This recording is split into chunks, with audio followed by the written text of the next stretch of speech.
Okay, so let's shift over to my PowerPoint for the day. And again, folks, we have to talk about Ohm's Law. There's really no way to get around it. Okay, so we've talked about one path for electricity. That's our series circuit. Most of the circuits you're going to work with are more complex. Okay, we have to understand the two ways the circuits are designed, and you got to understand the interaction between the different components. Okay, which all boils down to Ohm's Law. Now, I'm going to spend a total of 1 day on Ohm's Law. Okay, you're probably going to have a worksheet to do on it, but our total spending time will be 1 day on Ohm's Law. The magic formula for Ohm's Law is E equals I times R. Okay, which basically says E is voltage for electromotive force. E is voltage. I is amperage. And R is resistance. So if we have a circuit that has 1 amp of current and 1 ohm of resistance, there's going to be 1 volt. Okay? And everything we do with meter readings, circuit design, everything we do comes back to E equals I times R. Now, this only works out well in a DC circuit. Some of you folks who've been around for a couple terms may realize when you get into shop, okay, and when you wired your boards on prior terms and take your voltage readings never matched, or shouldn't have matched, what Ohm's Law said it was supposed to do. Okay? So, let me jump back over to this other screen. Okay? I'm going to get rid of the parallel part of the circuit first, because let's keep it easy. Okay? Let's say this bulb has a resistance of, to keep it easy, is 2 ohms. Okay? I close this switch.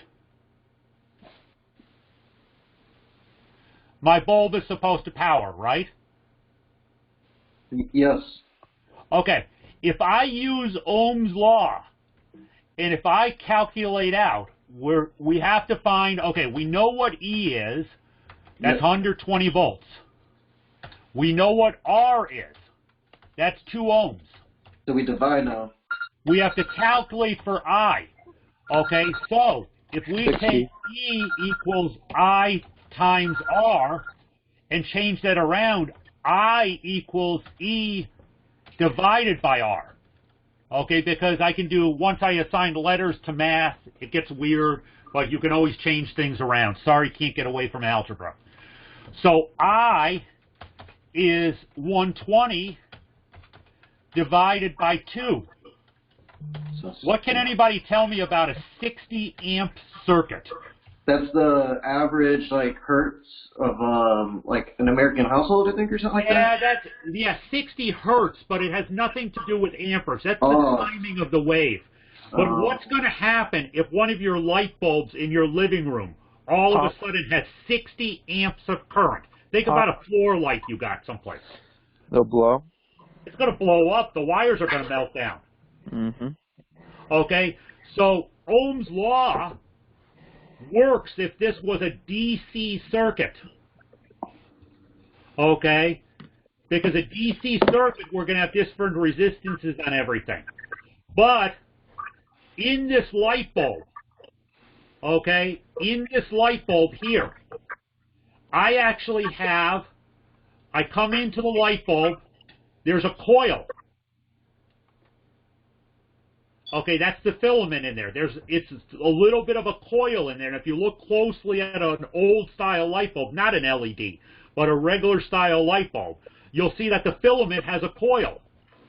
Anytime I apply voltage to a coil, alternating current voltage to a coil, I create magnetism. Can everybody understand that? I put alternating voltage to a coil of wire, I create magnetism. Well, what happens when I create magnetism? That magnetism creates resistance. So this 2 ohms that we were talking about, okay, once it's energized, might not be 2 ohms anymore. There's a word for that. Anybody know what the word is? What the terminology is? You said for what? 2 ohms? For the self-created resistance in an AC circuit. Polarization. Resistance. Magnetic flux? Nah. How about inductance? Magnetism? How about well, magnetism is created. That's what causes the resistance. Okay. But it's called inductance. Inductance. Okay, inductance is additional resistance that's created by the circuit. Okay, by the powered circuit. So I may measure 2 ohms here. Okay, when the circuit's shut down, because remember, I'm only measuring resistance when the circuit's shut down. But when you calculate this out, you may get way more resistance. So if I put an amp clamp on the circuit here, okay, which is one of my meters, okay, if I put an amp clamp onto this wire, okay, and if I only measure, okay, if I measure, let's say 1 amp, because I think that's, or let's go 2 amps. I measure 2 amps. Okay, now I use Ohm's Law to take my 120 divided by 2, and we want to find my resistance of that bulb. Everybody see that? To find resistance, I take my 120 volts, okay, because resistance is voltage divided by current. Okay. All of a sudden, my resistance of that circuit is 60 ohms. Well, when the circuit turned off, I'm measuring 2 ohms. Now I have 60. Where does that extra resistance come from? The word that you gave before that I forgot. The one that's right above where I'm writing right now? Inductance. Yeah, inductance. Okay, because anytime we power a coil of wire, we create resistance. Okay, so when you're in the shop and turning in and you're taking readings, or supposed to be taking readings, and turn in a perfectly filled out matching Ohm's Law sheet of shop readings, okay, it's not supposed to match from your calculated measure. Like when your circuit's done, you've taken the readings of the bulb, you've taken the resistance reading, and so on and so forth. It's not going to match. Okay, because of that inductance. So I want to point that out before we spend too much more time on Ohm's Law, and I'm hoping people have pointed this out to you in the past, that this really only works on what we call resistive loads. Okay, which is only one resistive load that we use in the HVAC industry. Does anybody know what that is? There's only one resistive load. Who has had heat pumps before? Anybody had the AC class yet? Yeah. Yep. There's one resistive load that was talked about when you did heat pumps. How about the electric heat strips? Electric heat is the only resistive load that we use. Okay? So again, Ohm's Law will tell you what current and everything else is. Okay? It will tell you what voltage is. It will tell you what the operational resistance is.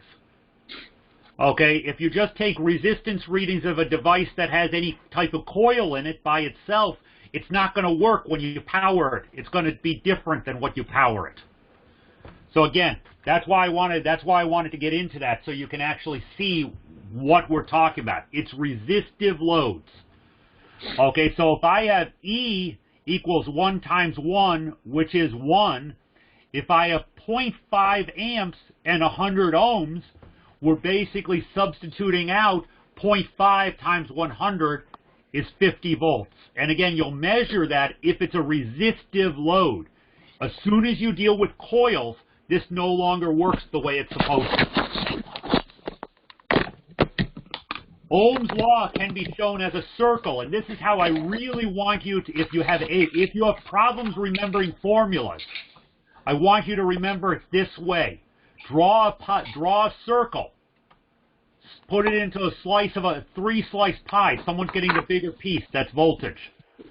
So E over I and R.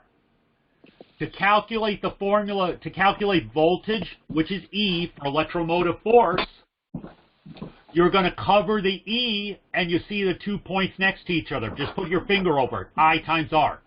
To find R, you cover the I, okay, and you use the formula I, which is the letter you have covered, is E over R. Then you have then you do R, E over I. Okay, so again, if you have problems remembering formulas, do yourself a favor and remember the chart. Just remember the circle. Why do I stress this so much? There is a single licensing exam when you go to take your state licensing exam that there aren't a few Ohm's Law questions on them. Okay? There isn't a single licensing test that I've ever seen, and I've taken a bunch, that there isn't an Ohm's Law question someplace on that licensing exam. So know these. Okay? It's sort of important. Now, there's another one that I think we mention later on, but forgive my circle, I'm bad with drawing with a mouse, but it's easy to remember. P is I times E, so it's basically the letter pi, okay? P is I times E. What's P stand for in electrical? Watts. It's watts. What's I? Current. Current, amperage. What's E? Voltage. Okay, and other people, feel free to jump in also. I really want this to be group effort. Okay, but this one's easy to remember. Pi, spelled out. This one's a little tougher to remember, but you got to use this one to find your resistance. Okay, series circuit exists when the flow of electrons or the current must pass through a series of components. Okay, switches that control loads are wired in series with these loads. Let me jump to another screen real quick, because it's probably time we start talking about this.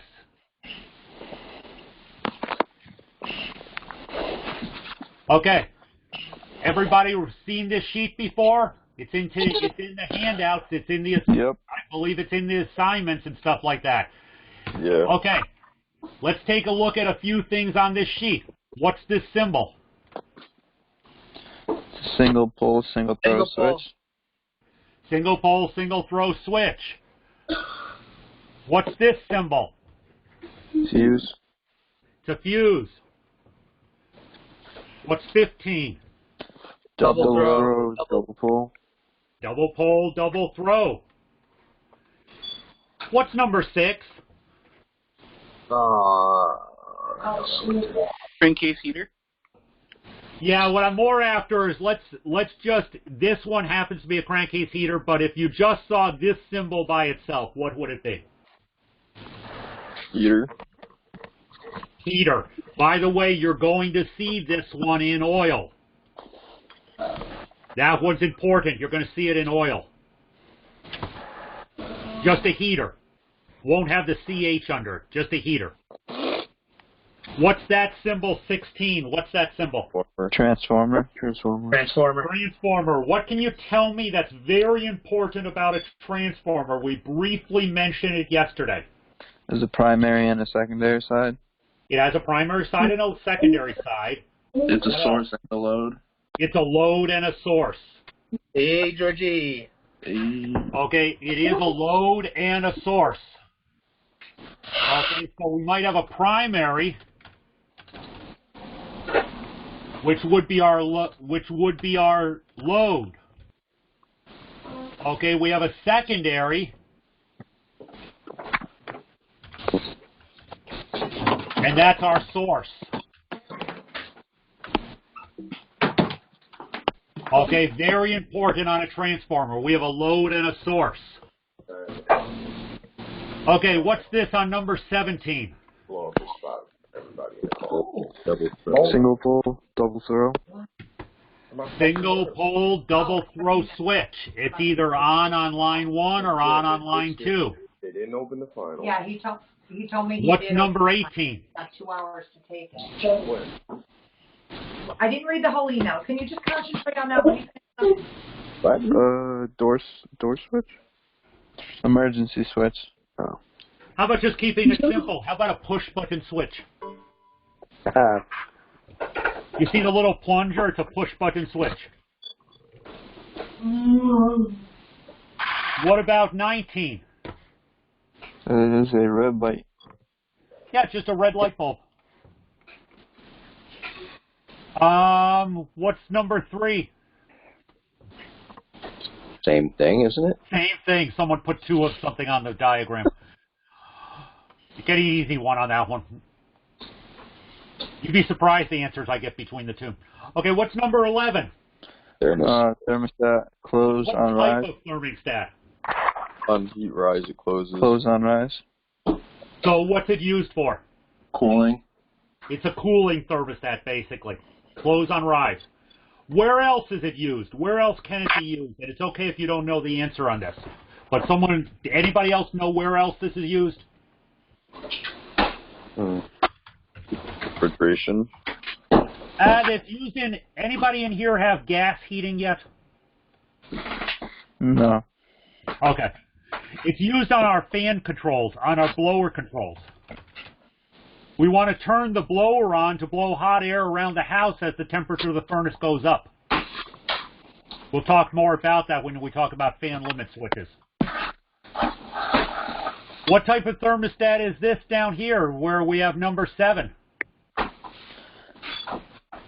A heating. Close on fall. Close on fall, which is Heating. a heating thermostat. Yeah, heating thermostat. Okay. That is basically it on the new symbols we want to talk about right now. Okay, because pretty much we haven't talked about motors yet. I'm not going to go there yet, but those are the symbols we're pretty much going to use right now. Okay, back to the PowerPoint. So switches that control loads are wired in series with the load. Okay, so if I have a set of switches, okay, let's come down here. If I have a set of switches that are wired in series with the load, okay, so I have my diagram, I have a set of switches, I might have a thermostat, okay, I'll have whatever the load is. In this case, I'm going to use a light bulb. Come back to neutral. Have line. Okay, so S, T, and we'll just use a light bulb. It produces heat. What can I say? Okay. Switches are all in series with the load. Now there's a special name for this part of the circuit. What type of circuit is this?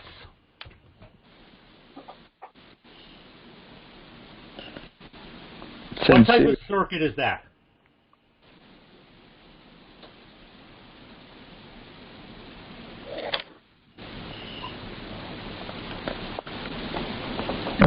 Heating. How about a control circuit? Have you heard that term before? Yes. Yes. This is a control circuit. Now, there's 2 types of controls that we have to worry about. Okay? We have operating controls.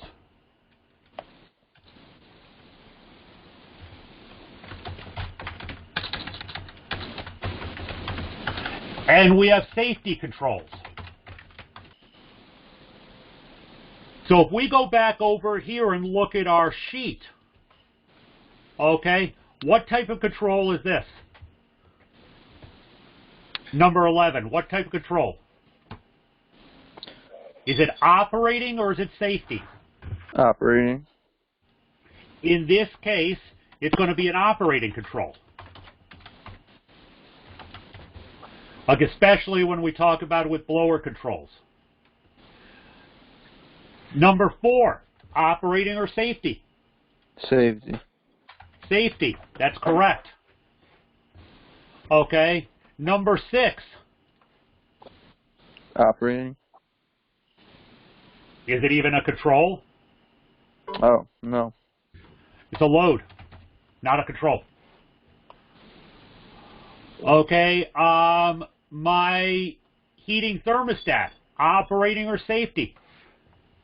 Operating. Could it also be a safety? Yeah.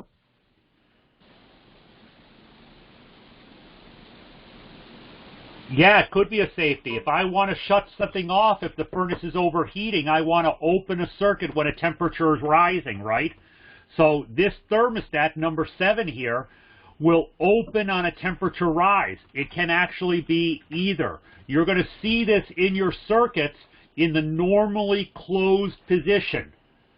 Okay, so it'll be in the normally closed position. You're going to see it drawn like this. Okay, and that basically is a high limit switch. The switch is going to open as the temperature increases. Okay, push button switch, operating or safety? Safety. Operating. Or operating. How many of you have worked on an air handler or a furnace in the shop where you pull the blower door open and the furnace shuts off? Yeah, I have. Switch. Okay?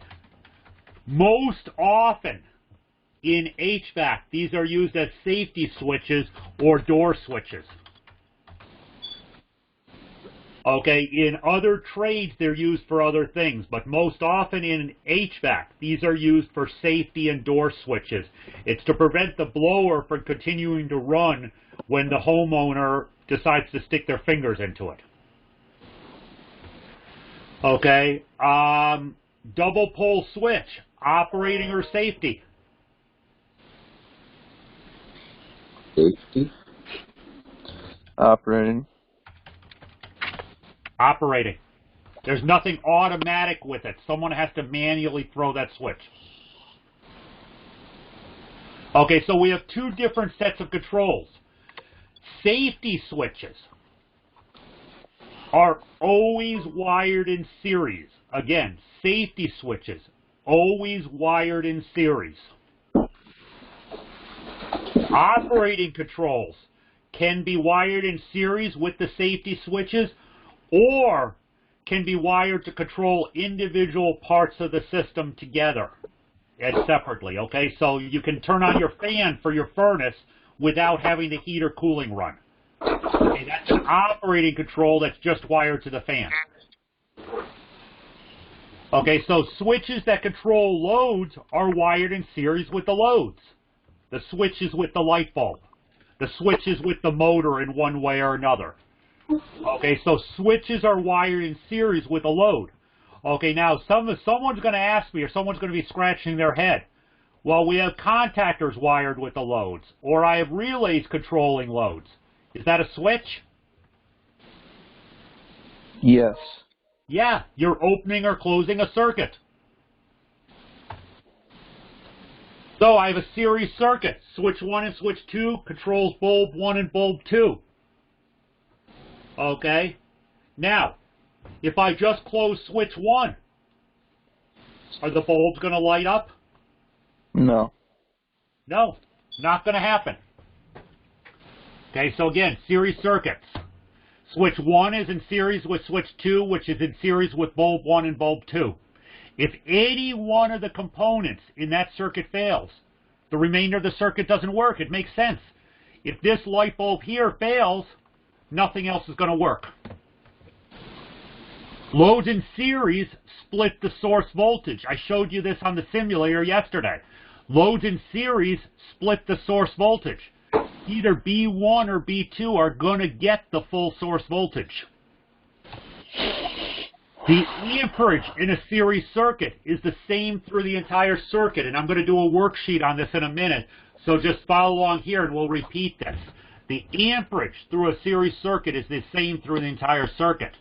The total resistance of a series circuit is the sum of all the individual resistances. The voltage drop or voltage measured across each load can be calculated using Ohm's Law for that individual load. But again, caution when you're dealing with the resistance, because it will only work properly in a resistive or a DC circuit. The minute AC circuits and coil is introduced, we have a problem. We do not see series circuits with loads that often in HVAC. I use them in one place. In all the years I've been doing this, I've only used series circuits actually in two places. One, in the oil burner controls.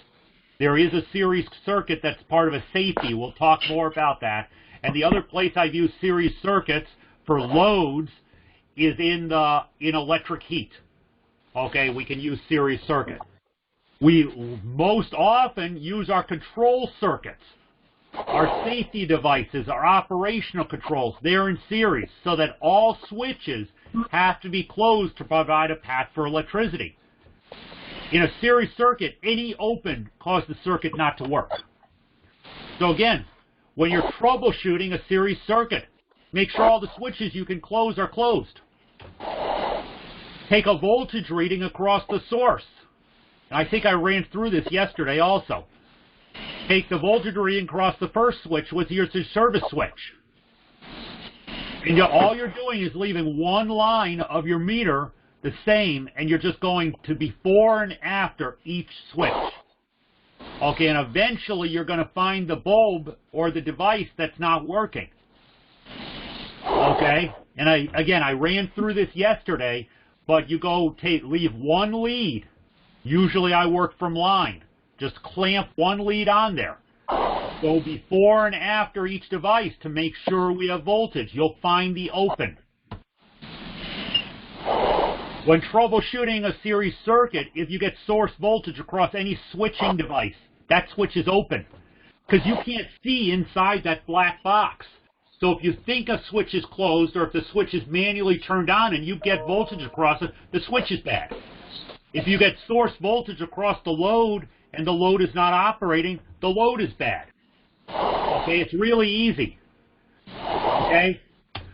Parallel circuits are the most common ones in the industry for loads. They're the circuits that do the work. The reason a parallel circuit is the working circuit is because all loads receive full source. Okay, parallel circuits has more than one load. Okay, but no load receives voltage from another load. In other words, if I have my light bulb here, okay, and I have another light bulb here, and I have my source with a switch, every single load, let's say it's 120, every load in this is getting full source voltage. So there's no load that receives voltage from another load. You can have a switching device in here. I could have a switch in here. I could have a contactor in here, but this is still a parallel circuit because we're looking at the loads. Okay, no load is receiving voltage from another load. If one load burns out or goes bad, the remaining loads are going to continue to operate. Again, if this load burns out or goes bad, I'm still getting voltage down here. What about a series circuit? What happens if one load goes bad? Think about Christmas tree lights. What happens if one load goes bad? The rest go out. The rest go out. Okay? So again, if one load goes bad, it's going to continue to operate. All loads get full source voltage. The total amperage of the circuit is the sum of all the amperages on the load. Okay, amperage, I in Ohm's law. So again, if I come back to my circuit, okay, if I have my circuit in here, okay, if I have 20 amps here, sorry about my writing, it's tough with a mouse, and I have 20 amps here, my total amperage is 40 amps. This is how your household current works. You plug a 10 amp something into an outlet, it adds to the total amperage that's being used in your house. And it's going to continue to add until you max out your circuit. Most houses that have been built in the last 10 years have 200 amp service. Most houses that were built prior to 10 years ago have 100 amp service. Okay, it's the amount of power the transformer on the street can send your house. To upgrade the amperage in a house requires a new power meter, new wiring, and new breaker panel. Okay? So here we have one switch controlling two loads in parallel. Okay, one switch, two loads in parallel. Both those loads are going to get full source voltage when that switch closes. Okay? Another example, still a parallel circuit. Two loads in parallel, each controlled by a switch. I can control these loads individually, or I can control these loads together. They're still both getting source voltage, whether or not it comes through here, or whether or not it comes through a single switch. They're still getting source voltage. Troubleshooting a parallel circuit, same basic procedure as a series circuit. Same basic procedure. We start at the source. Make sure all the switches you can control are closed. Okay? Next, use your meter and check to make sure that there's source voltage across the top. Leave one meter lead. Okay, you're going to hear me say this over and over again. Leave one meter lead. Okay? And check for voltage between L1 and the start of the branch. In other words, I need to make sure this wire is good. You don't know how many people I see trying to check on individual bulbs, but their source is bad. Then you're going to go to the first switch. Should be 0 volts. Why should it be 0 volts? Between L1 and S1, W1. Why should it be 0 volts? Because it's before the load?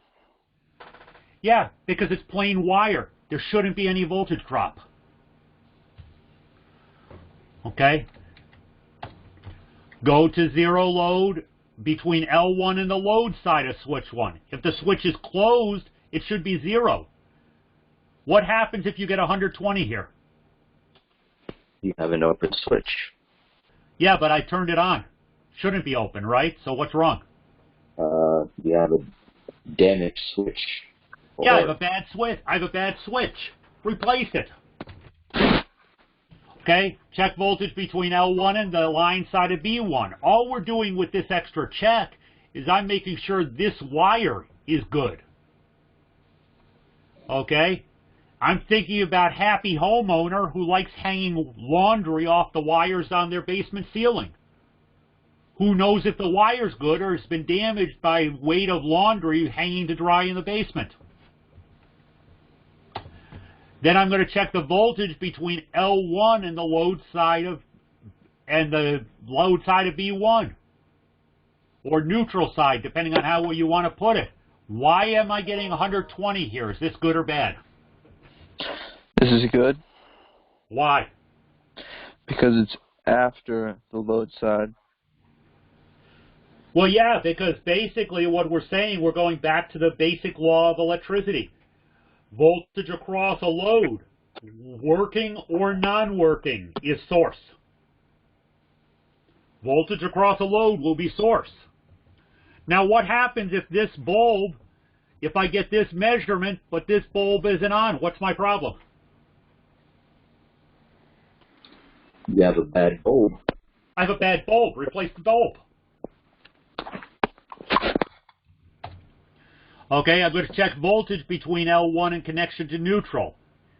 And again, if I have voltage here and I have voltage there, we know this branch is okay. Then I'm going to go to the next branch.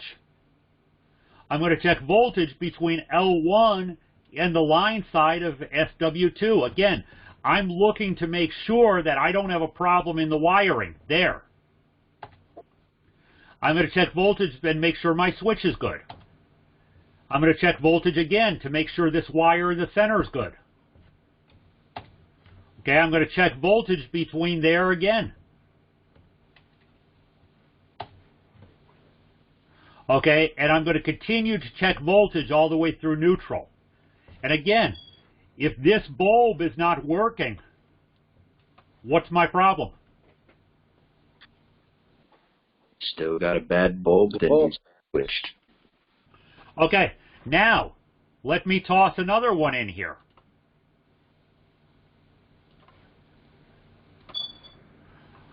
Okay, let me toss another one in here. What if, with this measurement, I'm only getting 60?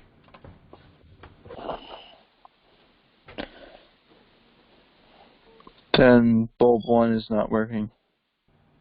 Well, shouldn't they both be getting full source? They should be. It is a bad connection. This is a trick question. Someone, I didn't hear somebody. What did you say in the background? A bad source. Well, I proved my source is good. How about someone didn't wire it right? Yes, it looks like it's wired in series now. They did that instead of this. Or instead of this, sorry. Okay, they accidentally wired it here. Believe it or not, stuff like that does happen. You have a whole bunch of yellow wires and a piece of equipment, someone replaces some parts and doesn't look and see what they took off of the part before they started the replacement. I see this a lot these days with the fact that Amazon sells HVAC parts and eBay sells HVAC parts. Okay, I see a ton of this happening because homeowners try to do their own work. Pay me now, pay me later. Okay, so again, we're checking voltages. When troubleshooting a parallel circuit, you have to get, if you get full source voltage across any switching device, that switch is open.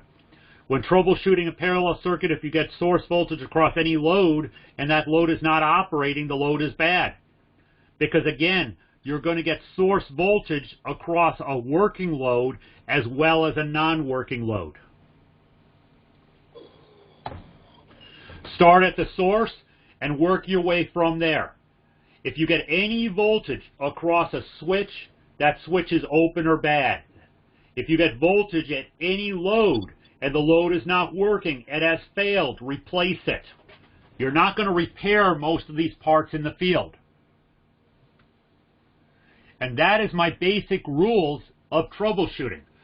So let's go back and let's take a quick look and let's see if we can create a quick cheat sheet that helps with the series parallel.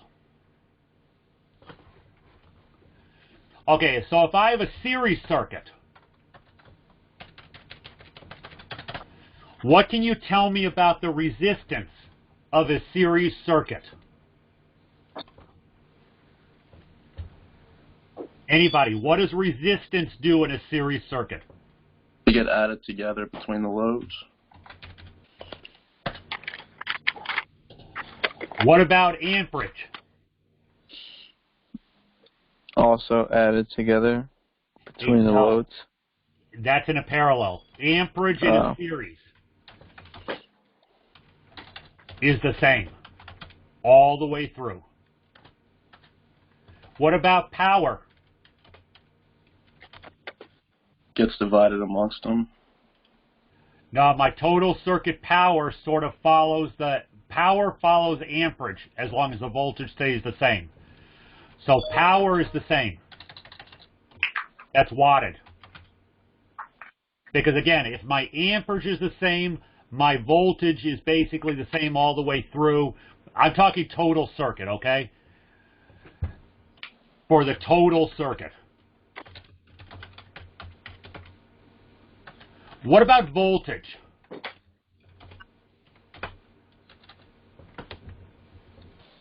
It's What divided about, throughout the loads. yeah. Voltage adds. So it's divided.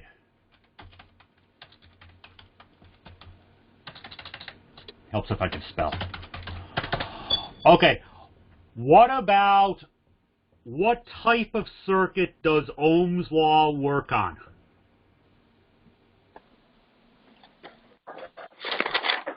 Parallel? Alternating current or direct current? Direct. AC. Yeah, Ohm's law works on DC or resistive loads.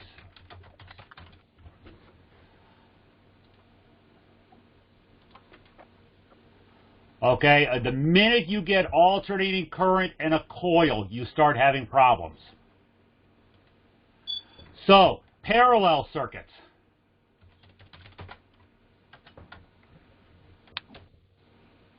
Okay, what do we got on parallel circuits? What about resistance? Did we talk about that yet? Don't believe so. Yeah, we're going to skip resistance for a minute because resistance in a parallel circuit gets a little bit weird. What about amperage? Is added up Amperage throughout adds. the loads. Yep, amperage adds. What about voltage? Voltage is the same. Yep, is the same all the way through.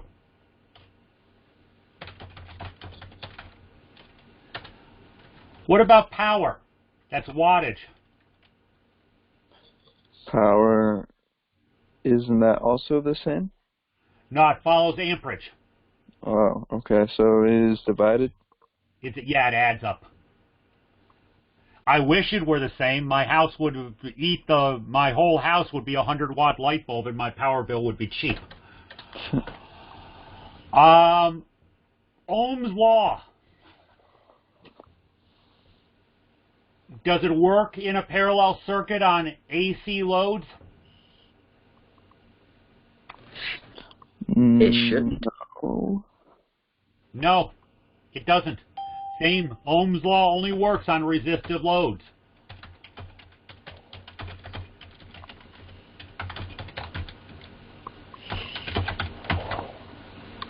Okay, now here's where we get into an interesting thing.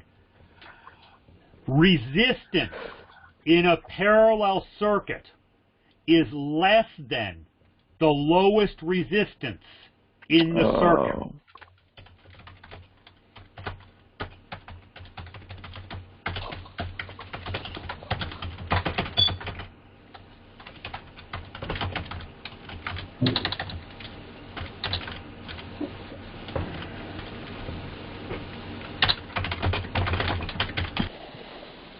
I need to say that again because this is really important.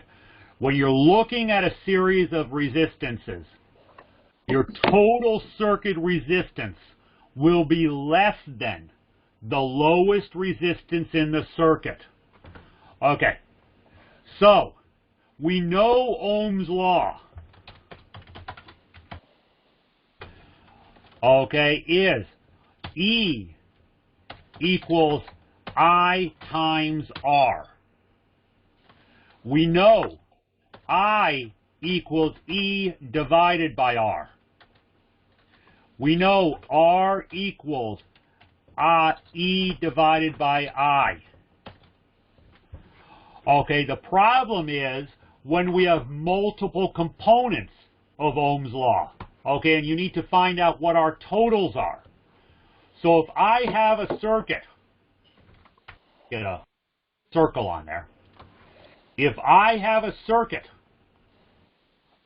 that has two light bulbs in it, This is a regular residential lighting circuit. Nothing really having to do with HVAC now. Let's keep it easy. You have 2 light bulbs plugged into different portions of your room. Okay? They're on the same main power supply. Okay?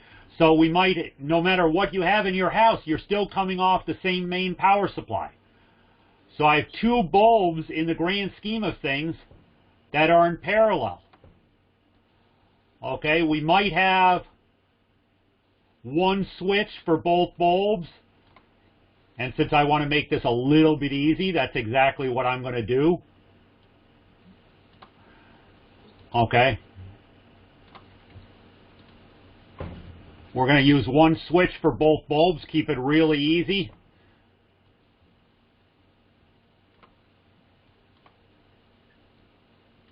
Okay, let's go to a switch in here. And I'm going to come up from my other power supply. Just for the fun of it, we'll label L1 or L in neutral. Okay, we'll say that side's neutral.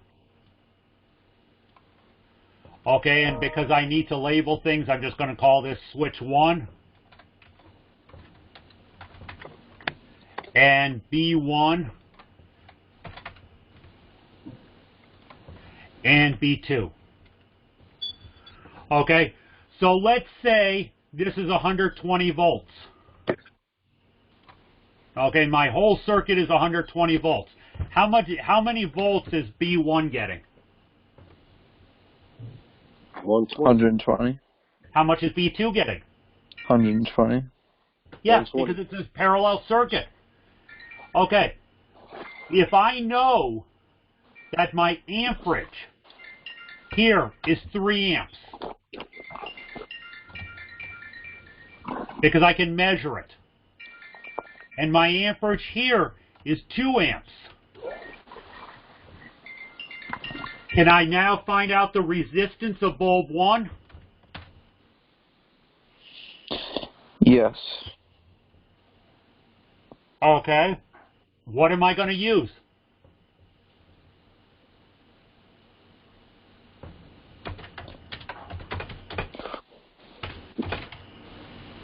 Right? So, yep.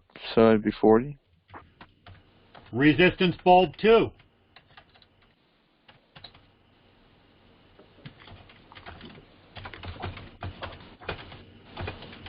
Right? Mm-hmm. So what's my total resistance of this circuit? Anybody ever seen? Less than 40. It's going to be less than 40. Okay, but if we really wanted to get crazy and prove this, because you do need to know this formula, so we're going to get crazy and prove it. Okay, my total resistance, okay, 1 over RT equals 1 over 40 plus 1 over 60. Okay, we use the reciprocal formula. So 1 over RT equals, since I obviously can't do that in my head, we'll say 1 divided by 40, 0.025, plus 1 divided by 60, 0.017 we'll call it. Okay, you add the 2 together,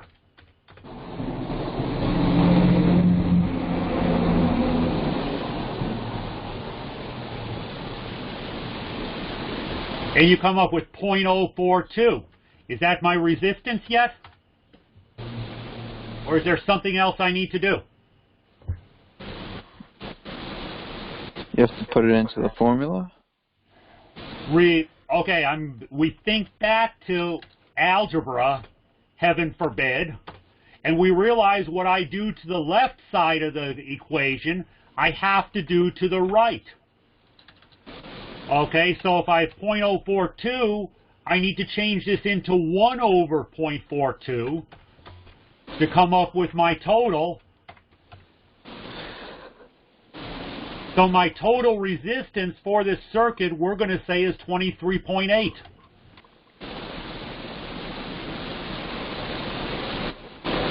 Sorry, folks, but that's Ohm's law of a parallel circuit.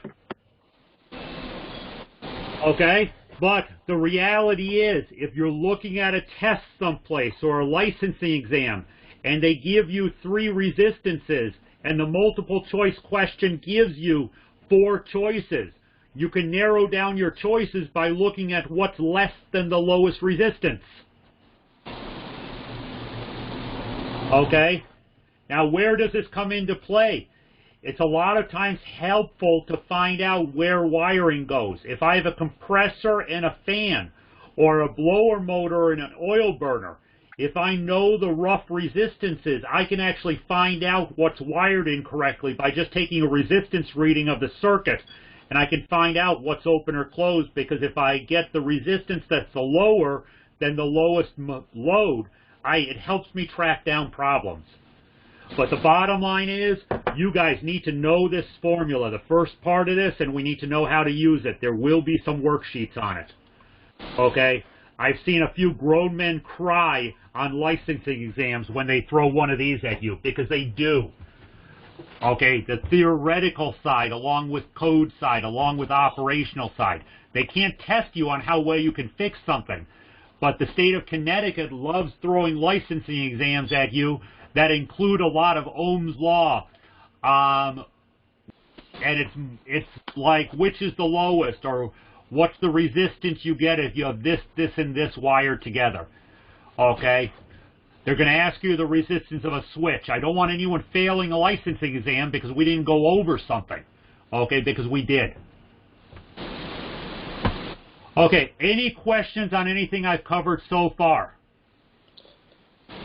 Nope. Pretty straightforward. Yeah, I'm sure you, and you guys have some of you guys have seen this before, okay, but that's okay. Seeing it again doesn't hurt. Okay, in our course,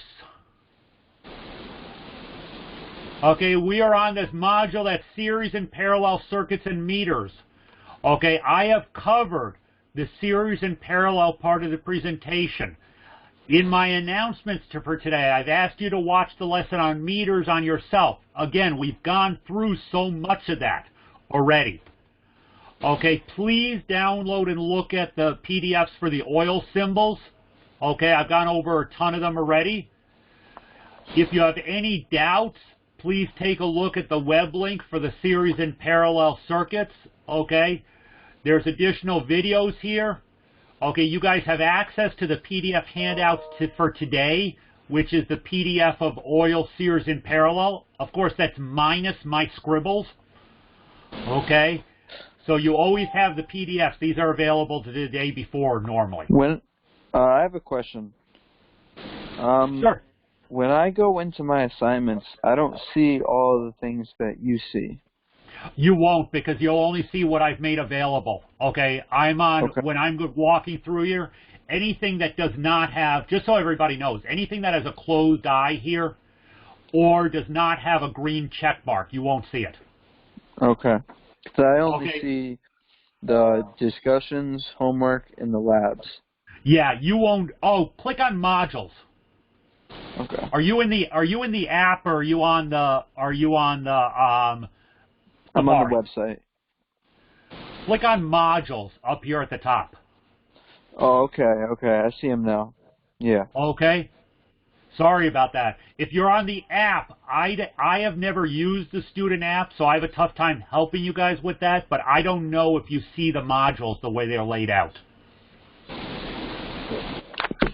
I use the app all the time, and I like it. And you can see everything. Okay.